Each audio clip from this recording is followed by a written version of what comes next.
నేను మామూలుగా అయితే పాటల తమ్ముల కాడికి పోతే పాడేటోళ్ళ తానికి పోతా కదా ఎక్కువ సింగర్ల తానికి వాళ్ళేమో మంచిగా పాడతారు. రచయితల కాడికి వచ్చేసరికి వాళ్ళు దిల్సే పాడతారు మనసులకేంచి, ఎందుకంటే వాళ్ళు రాసుకున్నది కదా అట్లా పాడతారు. కానీ నువ్వేంటి తమ్మి సింగర్ లెక్కనే వాడుతున్నావు? అయ్యో అదేం లేదు, అంటే చిన్నప్పుడు ఈ నాటకాలు వేస్తూ ఉండేవాడిని. అప్పుడు హార్మోని వాయిస్తా పద్యాలు పాడించేవారు కదా, అలా కొంచెం పాడడం అలవాటు. ఇప్పుడు నీకు ఆ నాటకాలు పద్యాలు పాడు, పద్య నాటకాలు కూడా ఎరకనా? మా ఊర్లో ఏమన్నా ఎద్దురా పద్య నాటకాలు. మా నాన్నగారు కూడా పద్యాలు బాగా పాడతారు.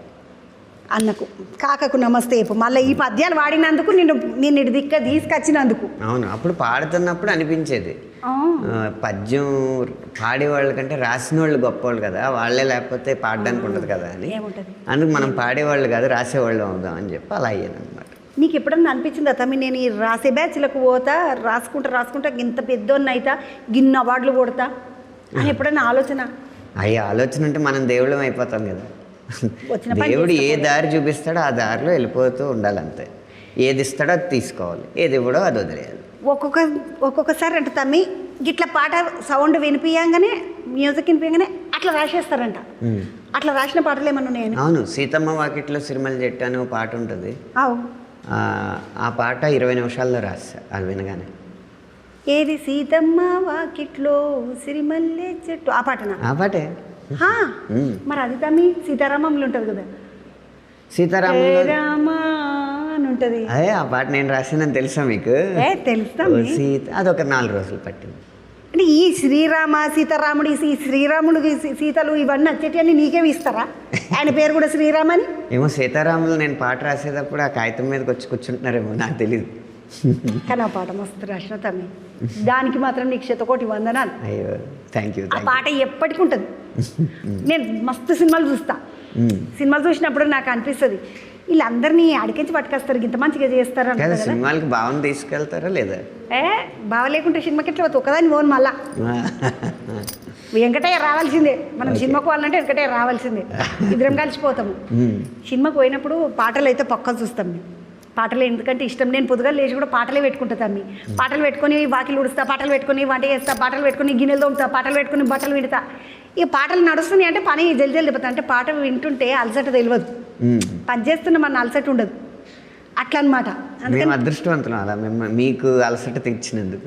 మారా లేకపోతే ఏమంటే పనితోటి పాట అన్నారు, పనితోటే పాట పుట్టిందట కాబట్టి పనితో పాట అంటుంటారు మాత. అందుకని పని చేసుకునేటప్పుడు ఇట్లా కలువైనా కొయ్యవైనా పాటలు పాడుకుంటూనే చేస్తే అలసట ఉండదు.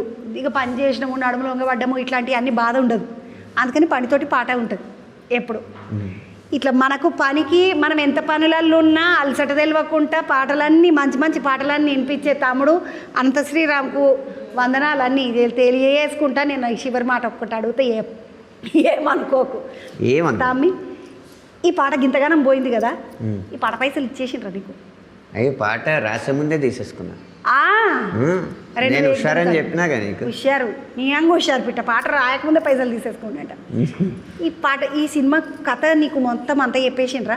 మొత్తం చెప్పేసారు. ఒక్క మాట చెప్పు రాదు నాకు. ఈ పెద్ద ఎన్ని రోజుల నుండి చూస్తున్నాం అనుకుంటున్నావు? శిఖరి పాట రాకముందటి నుండి నడుస్తున్నది పెద్ద కథ. ఈ పేదోడా బట్టలు చూస్తేనేమో పేదగా ఉంటాయి, పెద్దని చూస్తేనేమో ఆగమాగం ఉంటాడు, అంత జుట్టు గిట్టు అంతా బీడీలు తాగుతుంటాడు. పెద్ద పేదోని కథ. పెద్ద సామాన్యుడు, పేదోడ ఉన్నవాడని తర్వాత సామాన్యుడు అన్నమాట. చాలా అతి సామాన్యుడు. అతి సామాన్యమైన జీవితంలోంచి తన ఆటతో ఏం సాధించాడు అందరి కోసం అనేది. క్రికెట్ ఆడుతుంటాడు కదా ఈయన? ఆడతాడు క్రికెటే, పాటలు కూడా క్రికెటే చూపిస్తున్నారు. ఆడతాడు. క్రికెట్ ఆడేటైనా అవుతాడా? ఆటతో ఏం చేస్తాడనేది. ఆటగాడుగానే సినిమాలో ఉంటాడు, ఆ ఆటతో ఏం చేస్తాడనేది. ఆటతో పెద్ద పోటుగాడు అనిపించుకుంటాడు. ఆటగాడే పోటుగాడు. మరా